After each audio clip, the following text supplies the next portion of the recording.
tu es une grande actrice. Les sentiments que m'inspirait Robert Faber avaient toujours été complexes. Je n'aimais pas son cynisme, j'admirais sa verve. Ses pièces méritaient, je reconnaissais leur force dramatique. Son égoïsme me choquait. J'étais touché qu'il me prit pour confident. Son coup de téléphone matinal, parfois interminable, m'impatientait. S'il est resté 3 jours sans m'appeler, il me manquait. Ce matin-là, il fut bref et pressant. « Mon cher, vous seriez gentil si vous abandonniez ce que vous êtes en train d'écrire et faisiez un saut jusqu'ici. J'ai quelque chose de très urgent à vous dire. » Vraiment, Robert, vous abusez de mon amitié et de ma patience. 3 fois par semaine, vous me réquisitionnez, le plus souvent pour des choses minuscules et vaines. Je viens de commencer un article, laissez-moi le droit d'avoir une vie personnelle. Après 5 minutes de discussion, je sentis que je perdrais moins de temps en y allant. Il m'aurait tenu si j'avais refusé toute la matinée au téléphone. Il habitait alors près de chez moi. Un quart d'heure plus tard, j'entrai dans son bureau. Tout de suite, il prit son ton le plus caressant. Je savais par longue expérience que si Faber faisait un compliment, c'était toujours un placement. Quel dividende attendait-il de celui-là? « Mon cher, dit-il, je viens de lire votre papier sur Ménétrier. C'est une merveille de pénétration, de goût, de style. Vous êtes à la lettre le seul critique de ce temps. Merci. Qu'avez-vous à me demander? Voici. Je ne sais si vous connaissez Madame Astier, Madame Adrienne Astier. Vous me l'avez présentée vous-même. Elle est bien belle. N'est-ce pas? C'est une petite bourgeoise, mais elle a un éclat, une fraîcheur, et même de l'esprit, mon cher. Bref, j'en suis fou. Pour 2 mois ou 2 semaines? Le temps ne fait rien à l'affaire. Ce qui est certain, c'est qu'en ce moment, je ne vois plus qu'elle au monde. Or, il se présente une occasion unique de faire avec elle un voyage en Espagne. Oui, elle a envie de voir l'Andalousie. Le mari qui fait des affaires en Extrême-Orient va être absent 2 mois. Tout pourrait s'arranger au mieux de mes désirs. Mais il y a Odette. Pauvre petite Odette, je lui avais promis solennellement de passer les vacances de Pâques en famille à Beauvallon.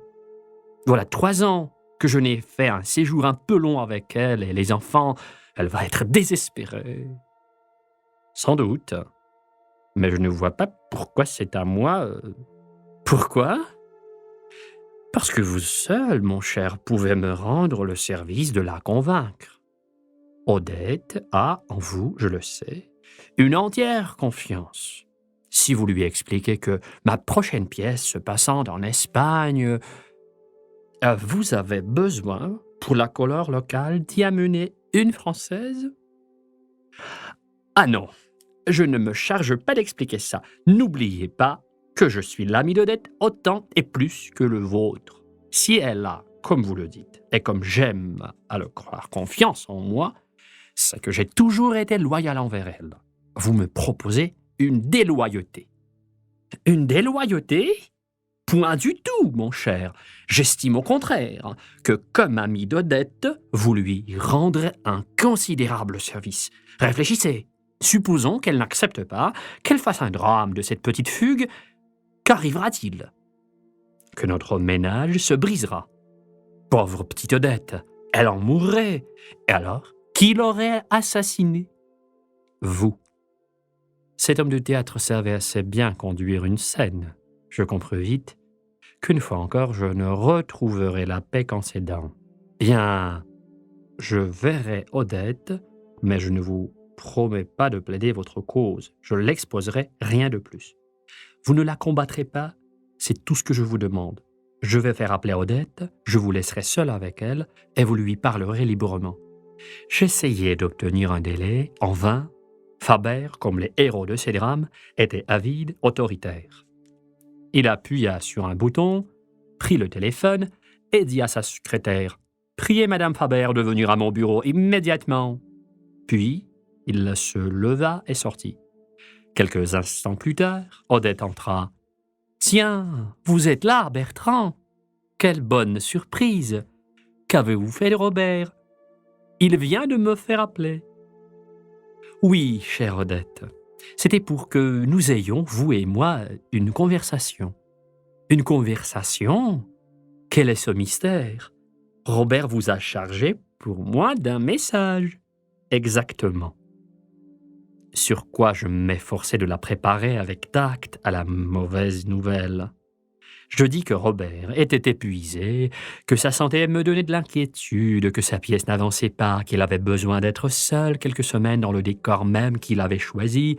Elle m'écouta d'abord en souriant, puis rit franchement. « Aimable Bertrand, dit-elle, quel mal il se donne pour m'annoncer, sans blesser mon malheureux cœur, que Robert souhaite faire un voyage en Espagne avec sa nouvelle conquête et qu'il me laissera seul pendant 1 mois. » « Comment? Vous le saviez? » ?»« Je ne le savais pas, je le prévoyais, et vos circonlocutions, cousues de câbles blancs, ont confirmé mon attente. Heureusement, car figurez-vous, Bertrand, que moi aussi j'ai besoin d'1 mois de liberté. » « Pour aller à Beauvallon avec vos enfants? » ?»« Point du tout. Pour aller voir les îles grecques avec un ami très cher qui veut bien m'offrir cette croisière. Je confierai les enfants à ma mère et je jouirai tranquillement de mes vacances conjugales. » « Ne prenez pas cet air stupéfait et accablé, Bertrand.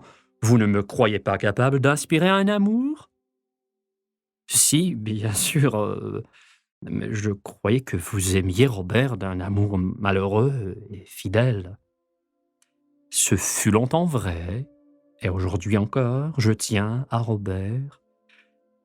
J'admire son génie, sinon son caractère. Je tolère ses caprices. J'estime que j'ai droit à des compensations. Vous ne trouvez pas? Oui, sans doute. Qui sera votre heureux compagnon de voyage? Cher Bertrand, je suis plus discrète que mon mari. Et que diable voulez-vous que je lui dise? Rien n'est plus simple.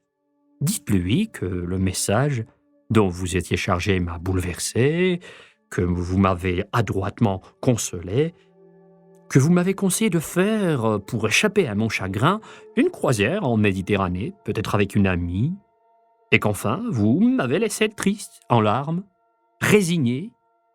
Vous pensez qu'il le croira? Robert croit avec une étonnante facilité tout ce qui est flatteur pour son amour-propre. Elle avait raison. Et non seulement il accueillit bien cette réponse et ce projet, mais il me joua sincèrement une belle scène d'attendrissement dont sa femme était l'émouvante héroïne. Pauvre petite Odette, elle est sublime. Je ne crois pas, mon cher, qu'il existe en notre temps pareil exemple d'abnégation conjugale. Pensez qu'elle va parfois jusqu'à me dire « Parle-moi de cette femme que tu aimes. Tout ce qui te touche m'intéresse. » Tenez, je la vois très bien pendant cette croisière en Méditerranée, allant s'asseoir toute seule à la proue du navire pour regarder les étoiles et penser à mon bonheur avec une autre. Vous pouvez dire ce que vous voudrez, mon cher, mais je trouve plus beau de susciter un tel sentiment que d'éveiller une jalousie passionnée. « Mais vous êtes jaloux ?» dis-je, furieusement. Il demeura un instant rêveur, puis reprit. « Cela ferait un bon début de pièce, hein?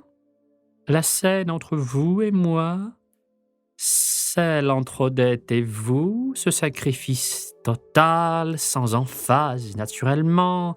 Il faudrait que votre personnage fût amoureux d'Odette. Il essaierait de profiter de la situation, mais se heurterait à la pureté de cette femme extraordinaire. Je n'ai même pas eu cette idée. Je le sais bien, vous connaissez Odette, mais dans la pièce. » Il fut le voyage en Andalousie, et Odette le voyage aux îles grecques, d'où elle revint bronzée, brillante de santé, éclatante de bonheur. Je les revis tous deux en juin. Faber, après le déjeuner, m'emmena dans son bureau. « Eh bien, cette pièce, je la fais, dit-il. C'est décidé. » « Quelle pièce ?»« Quelle pièce ? Mais celle dont nous avions parlé ensemble, celle qui commence par une scène avec vous au sujet d'Odette. Titre : La victime. Le premier acte est écrit, il était d'ailleurs facile à le faire, la réalité me fournissait presque tout. La réalité ? Ce serait bien dangereux. J'espère que vous avez transposé. Naturellement, je sais mon métier. La transposition est instinctive. J'ai fait du héros, c'est-à-dire de moi, un peintre donjuanesque, et de vous, que dans la pièce j'appelle Bernard, un sentimental. Où est la transposition ? Vous êtes en fait donjuanesque, et je suis sentimental. Oui, mais tous les détails matériels sont différents. Les difficultés commencent avec le second acte. Là, je ne sais plus où je vais. Je pense que Bernard tentera sa chance, qu'il sera sur le point de réussir, parce que Juliette, l'Odette de la pièce, vaudra une revanche. Puis, au dernier moment, elle se reprendra, et malgré le ressentiment, son amour l'emportera. Son amour pour vous, évidemment. Reste le troisième acte. Je suis encore dans le noir. Mais il me semble qu'il faudra faire intervenir la maîtresse du héros et son mari. Ce mari préparerait une vengeance quelconque et Juliette, se jetant héroïquement entre lui et sa propre rivale, ou entre lui et le héros, sauverait celui-ci. Vous ne trouvez pas ça un peu mélo ? Si on le raconte comme je viens de le faire en 3 mois, alors oui. Mais tout est dans l'exécution. Mes personnages sont modernes, parlent notre langue et agissent comme vous et moi le ferions. Le mélo, dans l'intrigue, ne me déplaît pas. C'est l'essence même du théâtre. Le dialogue sauvera tout. Et franchement, pour le dialogue, je ne crains personne. Il était exact que pour le dialogue, il ne craignait personne et je le reconnus de bonne grâce. Je demandais encore. Et Madame Astier ? Quelle Madame Astier ? Celle qui vous accompagnait à Grenade et qui est à l'origine de cette pièce. Ah, Pépita ! Oui, c'est le nom que je lui donnais parce que nous étions en Espagne. C'était une femme exquise. C'était ? Qu'est-elle devenue ? Comment le serais-je ? En ce qui me concerne, l'épisode est terminé. Elle a retrouvé Pépito, je suppose. Mais elle survivra dans La victime. Tiens, il faudra que je la revoie, cette pauvre Pépita, pour 2 ou 3 détails du rôle. Elle avait une façon si gracieuse de rejeter ses mules. En se mettant au lit, je lui demanderai de montrer le mouvement à l'actrice qui jouera le personnage. L'été passa. Au mois d'octobre, j'appris que La victime allait entrer en répétition. C'était Jenny Sorbier, alors jeune et célèbre comédienne, qui devait jouer Juliette. Faber me demandait souvent d'assister aux répétitions de ses pièces. Non qu'il me reconnût une particulière compétence, mais il pensait qu'un œil neuf découvre mieux certaines invraisemblances. Je venais volontiers, aimant le travail précis du théâtre et la familiarité laborieuse des coulisses. J'allais voir ce jour-là une répétition plus curieuse et plus agitée qu'aucune de celles auxquelles j'avais jusqu'alors assisté. Dans la grande salle vide, à peine éclairée, Faber me fit asseoir à côté de lui sur un fauteuil d'orchestre. Il semblait soucieux. « Je ne sais pas ce qu'il y a, dit-il. Ça ne marche pas. Jenny, qui d'habitude comprend un demi-mot mes intentions, paraît cette fois rebelle. Il lui arrive même de dire faux, ce qui, chez elle, est tout à fait surprenant. Je suis embêté, mon cher. D'ailleurs, vous allez voir. Hein. » Sur la scène presque nue, un acteur vint s'asseoir devant un bureau en empire. C'était celui qui jouait le rôle de Faber. Il eut une courte scène avec la secrétaire, celle-ci annonça le comédien qui m'incarnait. J'éprouvai en l'entendant une fort curieuse impression. Faber s'était servi de mes tics de langage et avait indiqué à l'interprète certains de mes gestes familiers. Le dialogue me parut naturel et rapide, puis Jenny entre en scène. J'écoutais avec intérêt, passionné d'abord parce que j'étais l'un des acteurs du drame original, mais surtout parce que je me demandais comment Faber imaginait cette conversation. Je savais moi ce qu'elle avait été. Il croyait, lui, qu'une Odette, ou plutôt une Juliette, désespérée, avait fait par amour un sacrifice douloureux. Telle était en effet la scène que Jenny attaqua devant nous. « Vous ne pouvez pas comprendre, » disait le personnage Juliette. « Son bonheur est mon bonheur, son plaisir est mon plaisir. » Cela continuait sur ce ton que Jenny, comme Faber m'en avait averti, soutenait très mal. 2 ou 3 fois, il l'interrompit pour lui demander d'y mettre plus de passion. Elle parut essayer, ne réussit pas, puis s'énerva, et sur une nouvelle observation de l'auteur, se fâcha. Elle vint à l'avant-scène, mit sa main en abat-jour pour masquer la rampe qui l'aveuglait, et chercha des yeux Faber dans la salle. « Vous êtes là, Robert ?»« Ah oui, je vous vois. »« Qui est avec vous ?»« Bertrand. »« Eh bien, montez tous les deux, il faut que je vous parle. »« Après la répétition, » dit Faber. « Enchaînez. »« Non, il n'y aura pas de répétition.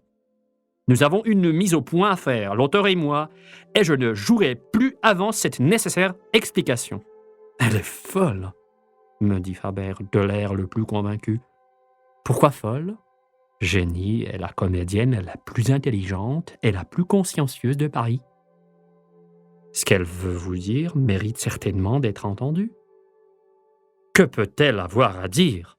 Elle doit jouer son rôle tel qu'il est écrit, c'est tout. Je ne suis pas un débutant qui demande conseil à ses interprètes. » Sur le plateau, Jenny s'impatientait. « Vous venez ou vous ne venez pas ? Parce que moi, je pris l'initiative de répondre, nous venons. » Je poussai Faber, grondant et grommelant, vers le petit escalier provisoire qui, pendant les répétitions, relie la scène à la salle et au sommet duquel Jenny, son rôle à la main, nous attendait. « Alors quoi ?» dit Faber. « Qu'est-ce qu'il y a ?»« Il y a que je ne peux pas dire ce texte. Il y a que votre bonne femme est invraisemblable, ou en tout cas, qu'elle l'est pour moi. Je ne la comprends pas, je ne la sens pas, je ne la jouerai pas. Comment ? Voici une femme à laquelle on vient annoncer, très maladroitement d'ailleurs, que son mari va partir avec une autre qui adore ce mari et dont la seule réaction est de répondre « Très bien, pourvu qu'il soit content, je suis contente. » Ça n'existe pas. Enfin, voyons Robert, Dieu sait que vous avez connu des femmes, d'innombrables femmes. En avez-vous jamais rencontré une qui soit, quand elle se sent vraiment amoureuse, ce mouton bêlant ? Une seule, dit-il fièrement. Mais c'est celle-là que je peins dans La Victime. Et en fait, cette scène, que vous dites invraisemblable, est une scène authentique. Pour une fois, j'ai tout emprunté à la vie, et par une heureuse rencontre, j'ai ici un témoin irréfutable, c'est Bertrand.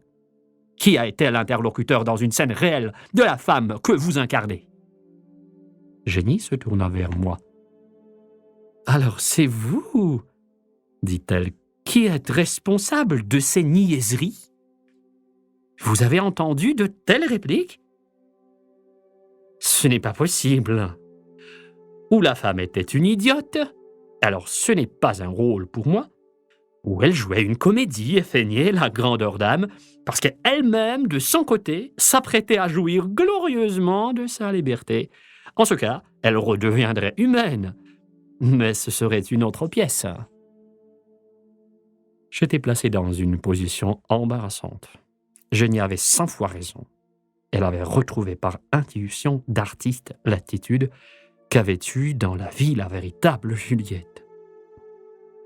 Seulement, je ne pouvais le lui dire sans trahir à la fois Robert et Odette, je me tue. « Mais enfin, répondez !» dit Jenny. « Avez-vous, oui ou non, connu cette Juliette ? Et si oui, comment l'expliquez-vous ?»« Oui, » insista Faber. « Parlez à Bertrand. » Je ne sais plus très bien ce que je répondis. Je me souviens de phrases commencées non achevées, des vains efforts pour nuancer le personnage et pour le justifier aux yeux de Jenny, sans le compromettre aux yeux de Faber, Le tout ne fut certainement pas convaincant, car Jenny, triomphante, s'écria « Eh bien, vous voyez, Bertrand ne croit pas plus que moi à la pureté, à la résignation de Juliette. » Je ne dis pas cela. Vous n'osez pas le dire, mais vous le laissez si clairement entendre. Depuis un instant, Faber s'était écarté de nous. Je le regardais, et son aspect m'effraya.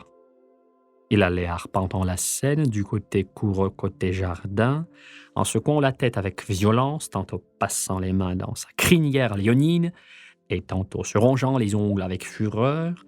Soudain, il vint vers moi, les bras tendus, l'index en avant, les yeux menaçants.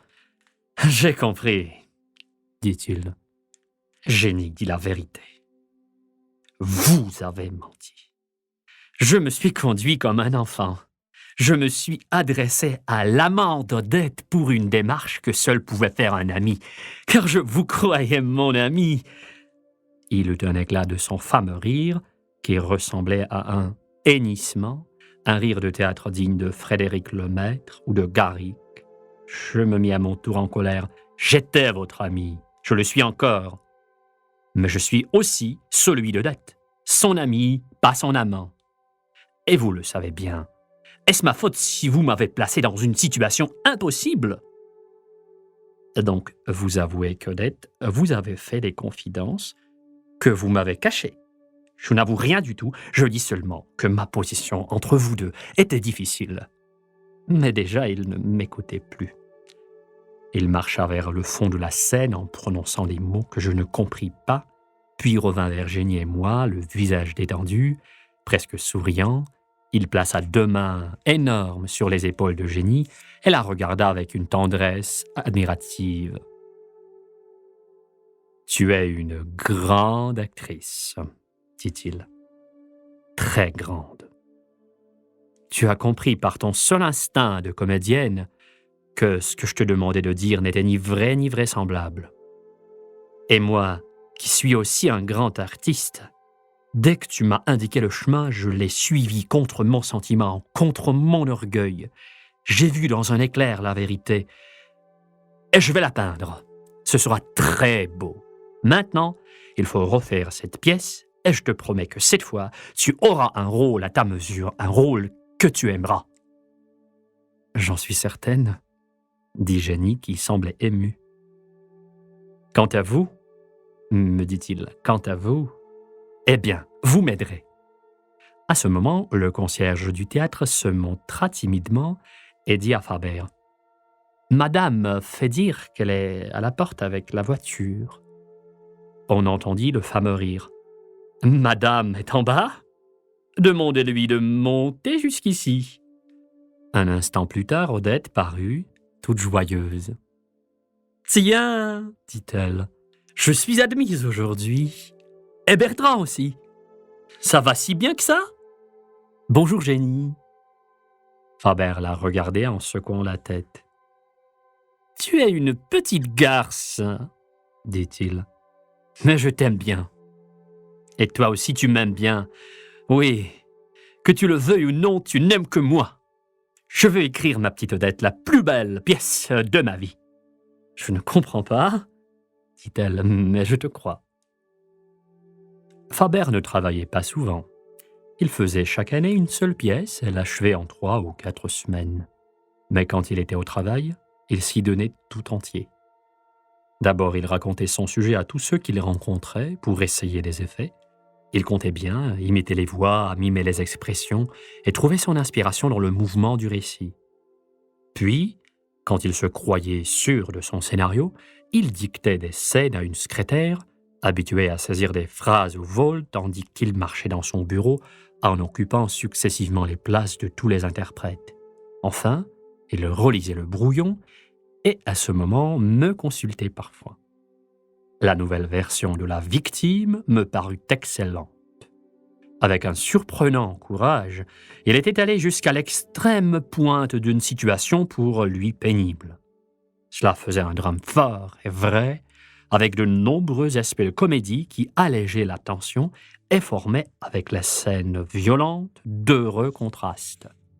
Je n'étais pas présent quand il lut la pièce à Jenny, mais je rencontrai celle-ci quelques jours plus tard. « Vous connaissez le second état de la victime ?» me demanda-t-elle. « C'est vraiment bien, non ? Depuis 2 ou 3 ans, les sujets de Faber ne m'enchantaient plus. Je trouvais ces personnages inhumains, mais cette fois, chapeau, la vie même, à peine stylisée. Contente de votre rôle ? Ravie. C'est facile à dire, à vivre, pas de problème. » Les répétitions marchèrent aisément et vite. Faber m'y convia quelquefois, et il m'arriva d'y rencontrer Odette. Je ne l'avais pas revue seule depuis la découverte par son mari de la situation réelle. Ensemble, au théâtre, ou dans le monde, il semblait parfaitement naturel et ne faisait aucune allusion à un dissentiment quelconque entre eux. Bientôt la générale de la victime fut annoncée. Une rumeur de succès enveloppait la pièce. Le personnel du théâtre, habilleuses, machinistes, électriciens, disaient leur confiance. La représentation fut un long triomphe. Génie était très aimé du public et les critiques exigeants, qui souvent reprochaient à Faber le caractère sommaire de ses héros, reconnurent qu'il avait été avec la victime plus loin que jamais dans la peinture des passions.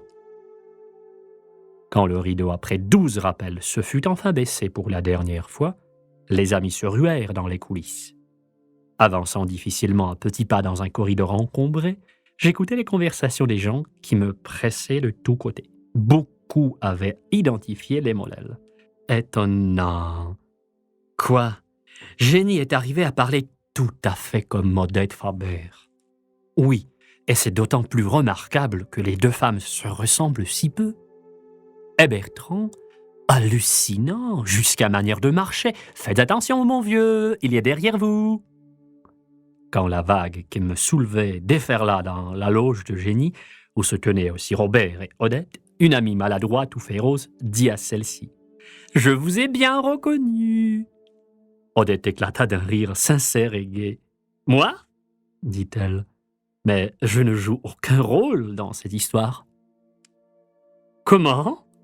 Et Juliette ?» ?»« Juliette ne me ressemble pas plus que vous à la dame aux camélias. » Puis, se tournant vers Faber, qui, debout à côté d'elle, porté par son triomphe, accueillait les compliments avec une sérénité olympienne, elle murmura « Tu as entendu cette sotte ? Il y a des gens qui n'ont aucune idée de ce qu'une œuvre d'art. »« Chère Odette, » dit-il, et se penchant vers sa femme, il l'embrassa. Madame Astier, absente de Paris, avait reçu 2 fauteuils de balcon, mais n'assistait pas à la répétition générale de la victime.